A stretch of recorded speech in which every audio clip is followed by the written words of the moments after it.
So I've been surfing the web, watching videos, going over posts, and talking to people when it came to my attention that there are a lot of games out there that manage to be very creative and eye-catching, but don't get a lot of the attention that they deserve. Most of these games are indie titles, and while others have shined like stars, others have flickered out and are ignored because of the constant ongoing changes in the gaming community. While I appreciate that games are constantly evolving, I feel that more attention needs to be given to those that deserve to be in the spotlight. One of which is a game that I didn't expect would be as great as it turned out to be, called Pankapu. Pankapu is a game created by Two Kind Studio, designed as a narrative action platformer that takes place in the dreams of a traumatized child. So already I was hooked, as I don't see many action platformers that take a narrative role or use the "it's all a dream" trope used in various media. But upon playing this game, it took me quite a while to realize the similarities between Pankapu, Knights, and 40 Winks, in that you are playing inside of the dreams of another and going around taking down enemies to bring peace back to the world of dreams. In the case of 40 Winks, you're actually playing as the children and can come upon power-ups to help make your job easier. Anyway, you take the role of Pankapu, a little knight who wields a big sword to take out the baddies. Pankapu is our typical silent protagonist, as he never speaks throughout the game, but seems to be understood through his actions. Or maybe he talks, but he can't get a dialogue box because unknown reasons. I think the main reason he doesn't actually talk is in that he actually has no determined personality. He's a blank slate, but his actions define how he feels, so I guess that works. Pankapu is a dream keeper, which is almost like a guardian of sorts, whose task is to destroy the nightmarish monsters called Hia-Nagi, I'll say that 10 times fast, and restore peace to the land. Alright, fairly simple plot, but it manages to keep your attention as the further you go on, the higher the variety of enemies and how strong they become are. Oh, don't think for a second that you can't get stronger as well. I'm getting right to that. As you progress through the game, you are able to obtain upgrades that affect your overall health, mana, and strength. But the main upgrade is to your Aegis.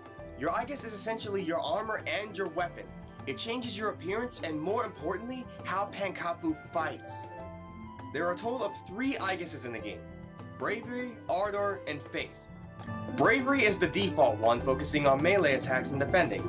Ardor lets you go Robin Hood on the enemies and whittle them down with ranged attacks, laying down traps and evading attacks yourself. And Faith lets you take a more mage-like approach so you can bibbidi-boppidi-boop your way to victory. But that's not all.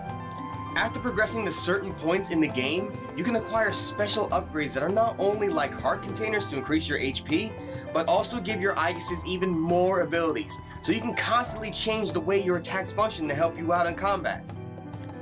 The most interesting thing about the Aegis mechanic is that you can constantly change it on the fly, so you can adapt to the situation at hand. Sometimes you'll need to focus on one Aegis, and other times you'll need to constantly swap, but it allows for a more interactive and interesting gameplay. Aside from the mechanics, the art style of the game is amazing. I feel like I'm on an alien planet with each area I go to. Seriously, I would sometimes go back to certain levels just to take in the beauty of it all. Speaking of which, there's a level selection feature that is at your disposal that also shows you what treasures are in the area. This way, you can find out what you missed and you can go back for it later when you're able to, giving the area some replayability. The music is pretty amazing as well, fitting nicely with the dream idea the game is centered around. It's very soft and gentle to fit the area you're in, but can sometimes be tense and fill you with worry, like the game is telling you to be careful of whatever lies ahead.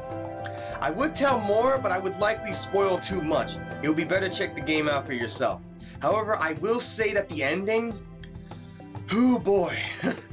When you see the ending, you'll be left asking a lot of questions. But to wrap things up, I think Pankapu is an amazing game. It has great mechanics for a platformer, an interesting story, fantastic level designs, and music, and I'm hoping for more from the creators. I give Pankapu a 10 out of 10. I never expected it to turn out this way when I first played it, but I'm thankful that I stuck around and kept at it. Hey guys, thanks so much for watching this video. I never expected that I would actually bother to make a review that wasn't about Monster Girl Quest, but this was actually very fun to do, and I'm thankful that you stuck around for it. If you guys want more, feel free to subscribe, share the videos with your friends, and help the channel grow.